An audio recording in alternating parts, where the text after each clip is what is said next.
Entonces, los momentos estadísticos. Los momentos estadísticos son mediciones que se hacen a la función, bueno, que se hacen sobre la función de densidad de probabilidad y que ayudan para poder definir o poder resumir las funciones de densidad de probabilidad de una manera más sencilla en relación a lo que estamos observando, y pueden dar información respecto a la propia distribución de función de la probabilidad que estoy observando. Los momentos estadísticos más usados son los momentos que van del 1 al 4, porque con ellos 4 puedo resumir a todo lo que está, bueno, trato de resumir a lo que está sucediendo con la función de densidad de probabilidad. Y un momento estadístico, para obtener el enésimo momento estadístico, lo que tengo que hacer es evaluar el valor esperado de x menos el valor esperado de la propia variable aleatoria y elevarlo al valor de n, que es lo que tengo acá. Entonces, el primer momento estadístico que voy a obtener es simplemente, primero, es el valor de e de x. O sea, la media, esto es el valor de la media, o el valor promedio, o el valor central de mi función de densidad. Ese es el primer momento estadístico, y a partir de este podemos ver como si estos valores son los que resumen a la densidad de probabilidad de la cual estoy obteniendo esos momentos estadísticos. El segundo momento estadístico sería el valor esperado de x menos e a la x elevado al cuadrado, donde este término que está acá es justamente el valor de la media, y de lo que estoy hablando, si estoy hablando de términos de una distribución gaussiana, esto es el valor de la varianza. La varianza es el valor esperado, el segundo momento estadístico de la distribución, donde a cada valor, a cada elemento le quito el valor de la media y lo elevo al cuadrado. Eso me va a decir, me va a hablar sobre cómo se está disperso o qué tan ancho es la función de densidad de probabilidad, mientras que el valor medio, el valor de la media, me dice en dónde está ubicado ese valor de probabilidad que estoy considerando. El tercer momento estadístico, que es x menos e a la x al cubo, habla de, recordar, es el sesgo, si no recuerdo mal, es el sesgo de la distribución, y me habla sobre la inclinación que tiene la distribución de la frecuencia, la distribución de probabilidad en términos de la variable. Es decir, me dice si está cargado a la izquierda o a la derecha ese valor de media. Y el cuarto momento estadístico, que es x menos x cuarta, estoy hablando de un concepto que se conoce como la kurtosis, que me dice qué tan sesgado o qué tan inclinado está el valor de la distribución que tengo, de la distribución gaussiana, de la distribución que tengo del momento de la función de densidad de probabilidad de la cual estoy hablando. Si estos cuatro conceptos que están acá, los demás momentos estadísticos, se pueden calcular, que sería elevar a la quinta, a la sexta, a la séptima, no tiene mucho sentido, porque con estos cuatro que están acá puedo saber cómo está distribuida la función de densidad, y me permite resumir de manera muy sintética cómo se ve esa función de densidad de la cual estoy hablando. Entonces, en el caso de una función de distribución de tipo gaussiana, vamos a ponerla acá, dibujo, sería algo así. El primer momento estadístico, que es el valor de la media, coincide justamente con este término que está acá, y este sería el primer momento estadístico x, que es una aproximación del valor de la media, que es el valor de el segundo momento estadístico en esta distribución habla justamente de la varianza, que me dice qué tan ancho está este término que está acá, y este punto sería entonces el valor del segundo momento estadístico, x menos x, esto al cuadrado, está acá. El tercer momento estadístico para esta distribución sería igual a 0, porque la función es simétrica hacia ambos lados de la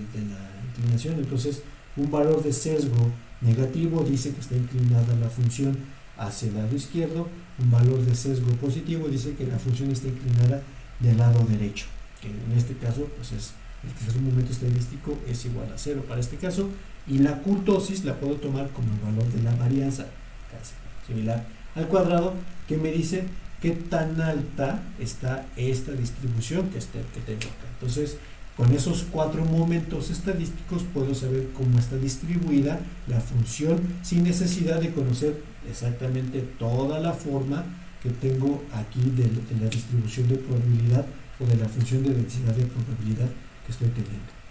En el caso de tener eventos o tener una serie de puntos, el valor de estos términos que están acá los calculo de una manera muy fácil, que es el valor el valor de la media es simplemente la sumatoria divididos entre el número de muestras, que sería n.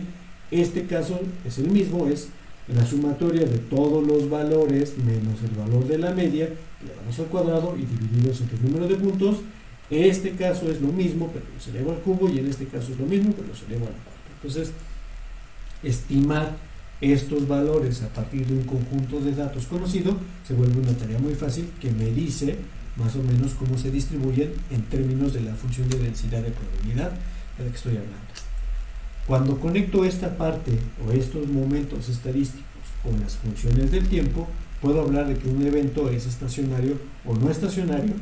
siempre y cuando estos estimados que están acá o estos valores que tengo acá, tanto los valores de media, varianza, sesgo y kurtosis, no cambien en función del tiempo.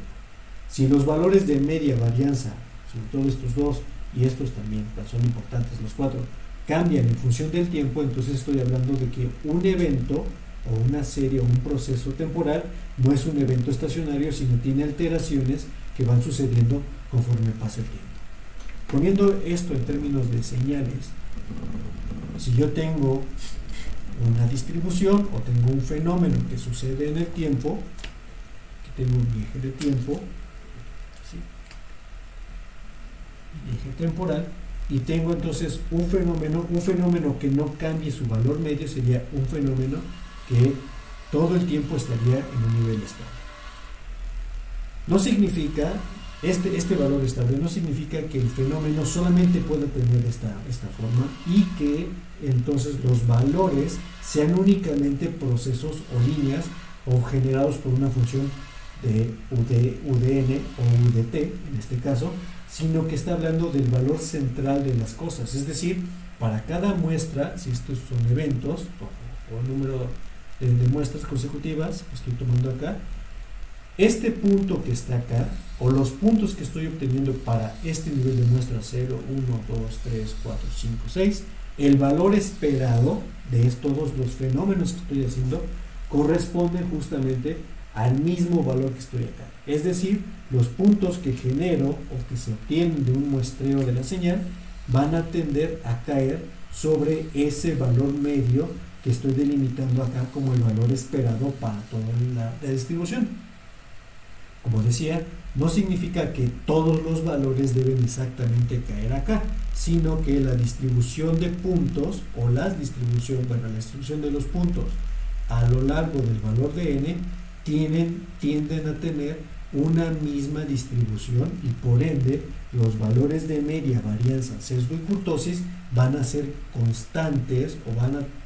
tienen que ser constantes en función del valor de n de los puntos que tengo acá. Entonces, si tengo una distribución donde justamente los valores de sus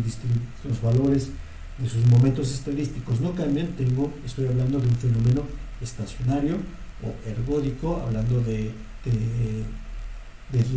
momentos estadísticos. Entonces, el valor medio para cada uno de estos eventos que estoy teniendo acá es justamente el mismo. El valor de varianza sucede exactamente lo mismo. Entonces, si yo graficara sobre este punto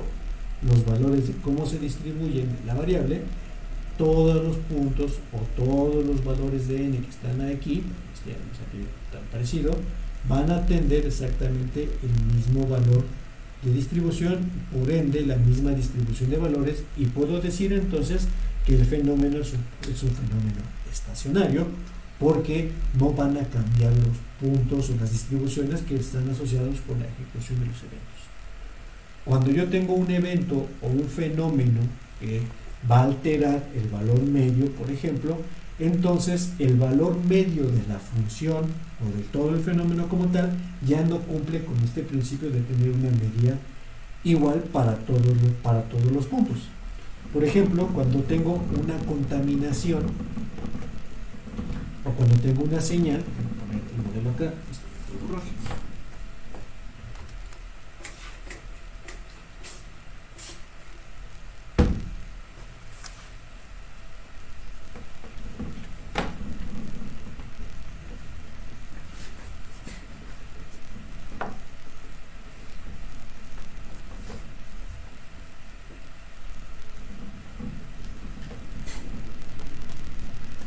cuando tengo un proceso que es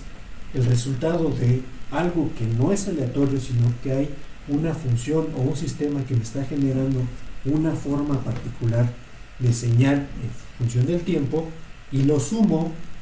o le añado componentes de error, esos componentes de error pueden ser de dos tipos. Por ejemplo, yo tengo una señal, o sea, yo registro una señal en evento, es decir, tomo mi convertidor analógico digital, lo paso la señal por él y voy tomando valores de lo que está sucediendo acá. Existen dos formas básicas de cómo puede el ruido contaminar a un proceso, y eso es cuando mi señal SDN tiene un componente de ruido aditivo que está representado por esta forma que está acá. En términos específicos, esta señal SDN no es una señal que sea estacionaria. ¿Por qué? Pues porque yo quiero que ejecute un fenómeno, por ejemplo, el electrocardiograma.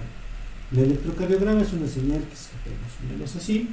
y entonces el valor medio, es decir, el valor propio de la señal que está acá, que sería el valor esperado de la señal, cambia en cada una de las muestras que tengo acá. Y yo estoy suponiendo ahorita que el ruido que le estoy añadiendo a el fenómeno, o le estoy sumando al fenómeno, por eso se llama de tipo aditivo, es un fenómeno que tiene una distribución independiente, idéntica e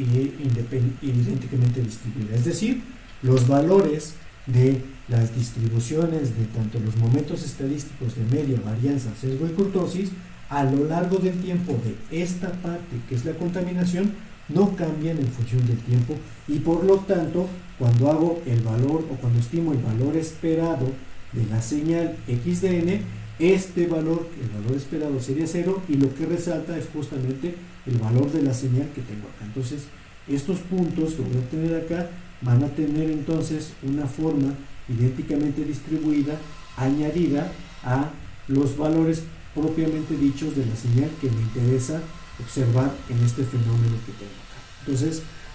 este tipo de ruido es un tipo de ruido que lo podría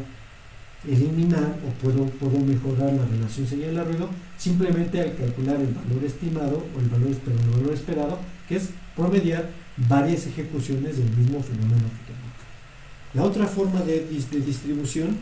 solo para terminar, este valor del SDN, entonces el propio valor SDN que está acá no es un fenómeno estacionario, justamente porque estaba diciendo que tiene valores que están ejecutándose y cambiando en función del tiempo. Sin embargo, si puede tener, si es un fenómeno que tiene un poco de naturaleza aleatoria, que depende del valor de n, el valor de la varianza sí puede tener un criterio de estacionariedad y cambiar en un rango de valores definidos. Lo que yo observo cuando registro este tipo de fenómenos es que existe una banda de valores en los cuales esa banda va, o ese valor de función está cayendo, y me delimita cuáles son los posibles, el rango de valores que van a suceder acá. Entonces el evento, en este caso es estacionario, solamente si este ancho de banda es constante para todo el proceso que estoy haciendo. Si este proceso, pues si el ancho de la banda y no es estacionario y empieza a tener regiones donde se aporta mucho u otras regiones donde se empieza a alargar, entonces puedo decir que el fenómeno es no estacionario, porque habrá regiones donde la distribución o la forma aleatoria, la función de densidad de probabilidad de la variable no es la misma para todos los valores de la señal o los valores del tiempo que estoy colocando. Otra forma de contaminación de ruido, que es la forma multiplicativa, x de n es igual cuando tengo una señal, que es la señal de interés, pero está multiplicando al valor de psi, el ruido que tengo ahí. Entonces, psi de i que está colocado acá. En este caso, el ruido es mucho más difícil de aislar porque los valores están multiplicándose. Y cuando estoy multiplicando valores, lo que significa que es en mi gráfica es que si la señal es una señal, por ejemplo el SG que está distribuido así, y además está multiplicándose por un elemento de ruido, ahora no es que esté oscilando el valor del SG en estos rubros, sino que el valor de la señal como tal está cambiando en función de la realización del evento que estoy colocando acá. Esta quizás no sea la mejor forma de señal, y lo mejor sería entonces cambiarla por una forma más conocida, que sería, por ejemplo, la U de T. Si mi señal de interés es entonces U de T, que sería un fenómeno que está ubicado así, esta es mi señal SDN, entonces al estar en una forma multiplicativa, los valores que van a estar acá, y esta es una forma que tiene una distribución I y D, tengo acá, van a ser 0 para todas estas regiones, y en el momento en el cual empiezan a ser 1, los valores que tengo de varianza en este caso van a ser justamente los valores de la distribución de datos a la cual pertenece el término epsilon de i o epsilon de n, que es lo que estoy considerando acá. Es multiplicativa porque entonces la amplitud de la señal depende de una variable de error, que es este término que está colocándose acá. Es más difícil de aislar porque al estar multiplicándose, el valor esperado de la propia variable es la multiplicación de los valores esperados por separado de las variables, suponiendo que son fenómenos completamente independientes. Entonces, antes de pasarlo a calcular el valor esperado, si yo tengo un fenómeno multiplicativo, la forma de poder aislarlo sería calculando el valor del logaritmo natural de la variable, el de x sería entonces igual al logaritmo natural de la variable SDN más el logaritmo natural del valor de epsilon de i que está definido acá. En este término, o a esta forma, con el logaritmo, transformo una combinación o un ruido que es de naturaleza multiplicativa con otra vez un ruido que es otra vez de naturaleza aditiva, como es este caso. Y ahora sí, el valor esperado, entonces puedo aislarlo y sumarlo y suponer que este término que está acá tiene un valor esperado cercano a 0, y por lo tanto puedo aislarlo del término, y después, cuando yo lo considero, puedo regresar al término original sacando el valor de a la variable que estoy colocando. Entonces, estos dos tipos de contaminación son los dos tipos de contaminación generales, de hecho creo que son los únicos dos tipos de contaminación, y la que siempre suponemos es justamente esta, que es de tipo aditiva, donde es más fácil de controlarla porque está dependiendo de la señal, y el promedio o calcular el valor esperado hace que este término se reduzca mucho, y por lo tanto puedo obtener el valor de la señal que está ubicado acá.